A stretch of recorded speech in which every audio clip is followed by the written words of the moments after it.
Assalamualaikum warahmatullahi wabarakatuh. Perkenalkan, nama saya Ayu Lestari dengan NPM 2311031014.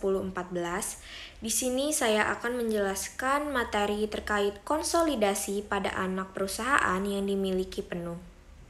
Baik, di slide pertama saya akan menjelaskan konsolidasi pada anak perusahaan yang dimiliki penuh. Laporan keuangan konsolidasi adalah laporan keuangan yang menyajikan hasil operasi dan posisi keuangan dari dua atau lebih entitas legal yang terpisah menjadi satu laporan keuangan untuk entitas ekonomi secara keseluruhan.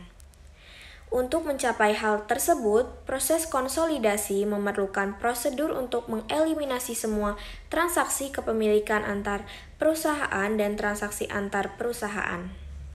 Slide selanjutnya ada prosedur konsolidasi. Prosedur konsolidasi termasuk penggunaan kertas kerja yang dibuat untuk menggabungkan akun-akun dari induk dan anak-anak perusahaan sehingga tampak sebagai entitas tunggal. Titik awal persiapan pembuatan laporan keuangan konsolidasi adalah pembukuan dari masing-masing entitas terpisah. Karena entitas konsolidasi tidak memiliki pembukuan, maka seluruh nilai yang tertera dalam laporan konsolidasi aslinya terdapat di pembukuan induk perusahaan atau anak perusahaan atau kertas kerja konsolidasi. Lalu ada kertas kerja konsolidasi.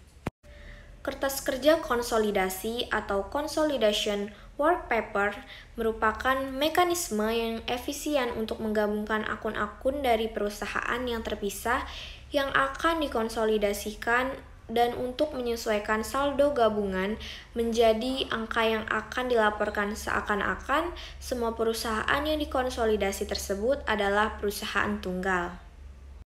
Pada saat penyusunan laporan keuangan konsolidasi, saldo akun diambil dari pembukuan terpisah induk perusahaan dan tiap anak perusahaan kemudian dimasukkan dalam kertas kerja konsolidasi.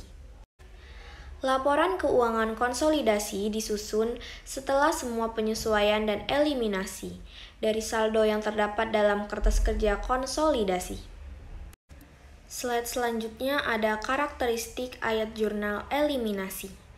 Ayat jurnal eliminasi digunakan dalam kertas kerja konsolidasi untuk menyesuaikan total saldo akun dari perusahaan-perusahaan yang dikonsolidasi yang terpisah untuk mencerminkan angka yang akan muncul jika semua perusahaan yang secara legal terpisah tersebut merupakan perusahaan tunggal. Ayat jurnal eliminasi hanya muncul di kertas kerja konsolidasi dan tidak mempengaruhi pembukuan perusahaan-perusahaan terpisah tersebut. Ayat jurnal eliminasi digunakan dalam kertas kerja untuk menaikkan atau menurunkan total saldo gabungan dari masing-masing akun sehingga hanya transaksi dengan pihak eksternal saja yang akan tercermin dalam angka konsolidasi. Slide selanjutnya ada format kertas kerja. Yang pertama, kertas kerja konsolidasi mempunyai 4 kolom yaitu nama akun, data neraca percobaan, ayat jurnal eliminasi, dan konsolidasi. Lalu yang kedua ada data neraca percobaan, memiliki 2 kolom, induk dan anak. Dan yang ketiga ada ayat jurnal eliminasi, memiliki 2 kolom, debit dan kredit. Lalu ada penyusunan neraca konsolidasi sesaat setelah akuisisi kepemilikan penuh. Kondisi konsolidasi yang paling sederhana terjadi jika laporan keuangan dari perusahaan-perusahaan dengan hubungan istimewa konsolidasi sesaat setelah timbulnya hubungan induk perusahaan, anak perusahaan melalui penggabungan usaha atau melalui pembentukan anak perusahaan baru. Dan slide terakhir ada kesalahan dan penghilangan dari pembukuan anak perusahaan.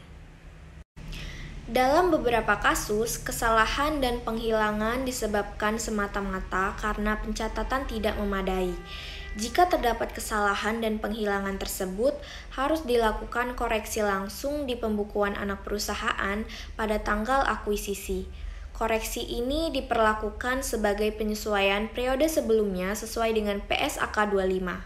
Setelah pembukuan anak perusahaan dinyatakan sesuai dengan PSAK, maka tidak ada lagi bagian diferensial yang disebabkan adanya kesalahan dan penghilangan tersebut. Sekian penjelasan dari saya terkait materi bab 4. Apabila ada kesalahan kata, saya mohon maaf. Sekian, terima kasih. Wassalamualaikum warahmatullahi wabarakatuh.